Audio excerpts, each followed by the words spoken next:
По одному в честь каждого из 27 миллионов. Ровно столько деревьев будет высажено по всей стране в память о тех, кто погиб во время Великой Отечественной войны. Всероссийская акция стартовала еще в сентябре прошлого года. 17 апреля к ее участникам присоединилась и наша республика. В местах боевых сражений под Малгобеком буквально через несколько лет будет шуметь молодой лес, названный в честь Великой Победы. Молодые саженцы сегодня посадили ветераны, молодежные активисты, студенты и первые лица республики. Исторический процесс запечатлела и наша съемочная группа.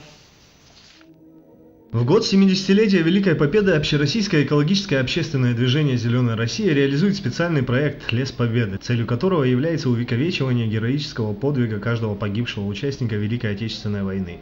В Ингушетии данная акция получила еще больший размах. В Малгобекском районе посадят 3500 деревьев и кустарников в память о героях войны и тружениках тыла. Работы по озеленению пройдут во всех муниципальных районах региона, но особое внимание приковано к городу воинской славы Малгобеку, в первом микрорайоне которого и высадили Лес Победы. Особенность реализации этого проекта в нашей республике в том, что деревья посажены так, чтобы с высоты птичьего полета была отчетливо видна надпись «Лес Победы». Сегодня Ингушетия опять впереди планеты всей, потому что мы не просто высаживаем Лес Победы. Команда Евкурова сделала это очень творчески и профессионально, потому что Лес Победы будет увековечен в виде геоглифа двумя словами «Лес Победы». В сердце, от сердца к сердцу зайдет Лес Победы всем живущим, не только на территории Ингушетии, всей России и в целом всего мира. На торжественном открытии, состоявшемся сегодня, присутствовал глава субъекта, председатель «Зеленой России», члены общественных организаций и сотрудники государственных учреждений, участники волонтерского корпуса 70-летия Победы, школьники города Малгобек и курсанты Горского кадетского корпуса. Все собравшиеся стали свидетелями подписания соглашения о сотрудничестве между Республикой Ингушетия и общероссийским экологическим общественным движением «Зеленая Россия».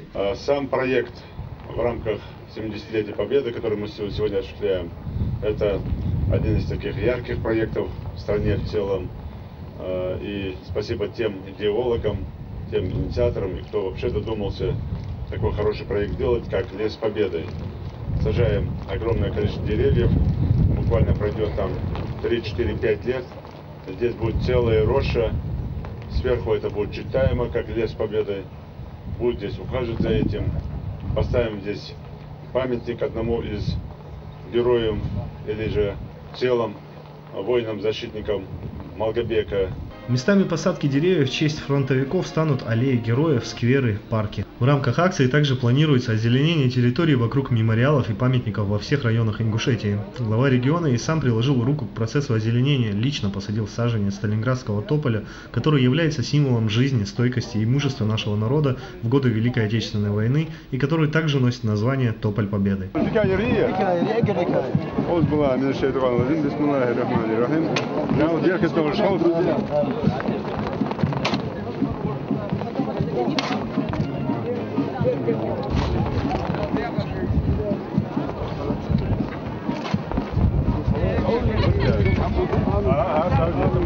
После торжественной посадки, которая стала официальным открытием Леса Победы, почетные гости переместились к мемориалу, посвященному погибшим на фронтах самой кровопролитной войны в истории.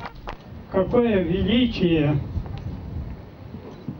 представляет себя победу над фашистской Германией, соответствует вот вашего надумка сегодня, проект «Лес Победы». Признание этой великой победой, как есть великой, передаете потомству. В завершении церемонии открытия леса председатель «Зеленой России» посвятил малгобекских школьников в «Зеленые пионеры». В свою очередь, ребята подготовились и выучили торжественную клятву, которую гордо произнесли перед главой субъекта. Даю слово! Даю слово! Даю слово! Проклятая война! Со мной играешь ты во все, не принимаешь игру, как бой за все поры несет. Не хочешь ты играть в войну. Настоящий зеленый пионер.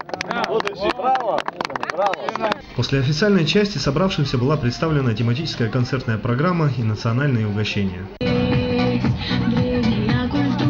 Что ж, деревья посажены, и, как уже говорил глава республики, буквально через 5-6 лет на этом месте будет прекрасная роща, которая будет радовать глаз местных жителей и гостей республики.